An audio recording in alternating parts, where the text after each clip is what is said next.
এর আগে একটি ভিডিও দিয়েছিলাম যে আমি এক জায়গায় প্রোগ্রামে এসে সেখানটায় প্রথমে দেখে ভেবেছিলাম এক, হয়ে গেছিলো আর এক। সেই শিব মন্দিরটি প্রোগ্রামটি তোলা হলো না, কারণ মাইক ভালো ছিল না বলে প্রোগ্রামটি তোলা হলো না ভালো করে। ভিডিও করার ইচ্ছে ছিল আমার ভালো করে আগে থেকেই, কিন্তু এখানে এসে মাইকের অবস্থা বা এই সমস্ত অবস্থা দেখে আমার মন ভেঙে গেছিলো।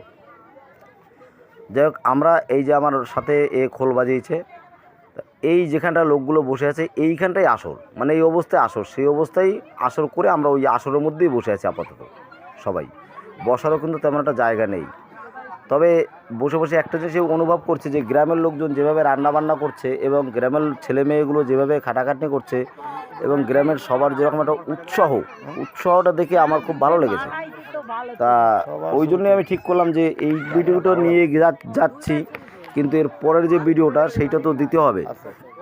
এইটা কোথায়, এর বাইরের পরিবেশটা তো রাত্রিবেলা এখন দেখাতে আমি পারবো না।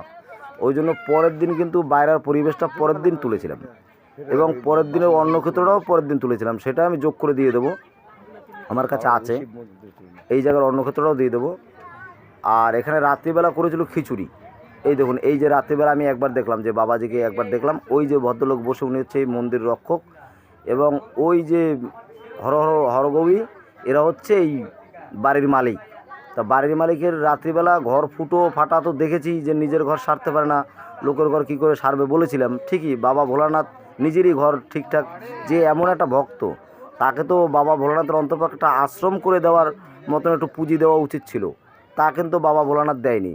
সেই দুঃখেই আমি কথাটা বলছি। এই কথাটা কোনো মতেই তাকে আমি তিরস্কার করে বলছি না, তবে এই বাবা ভোলানাথের কৃপায় এখানে বসানো উচিত আমি বলে মনে করি।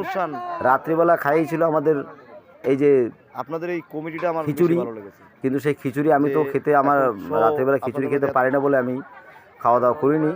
তা আমি বাড়িতে এসে টিফিন করেছি।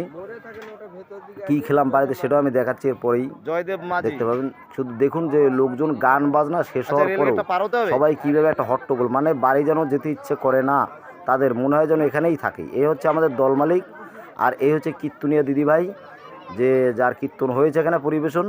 আর সঙ্গে এই যে গায়কটি, ইনি ধরনী, মানে গায়কের পিছনে ধরে, সে পরিচয় করিয়ে দিলাম। আর আমার ছবি তো দেখালাম না, অবশ্যই দেখাবো, সময় সুযোগ হলে আপনারা সাবস্ক্রাইব করুন। তাও শেষে আর কি করব, শেষে বাড়িতে এসে চিনি আর সাথে জল, এই চিনি জল এটা নিয়ে এর মধ্যে খানিকটা দিয়ে দিলাম মুড়ি। এই দেখুন মুড়ি, এর মধ্যে খানিকটা মুড়ি দিয়ে দিলাম।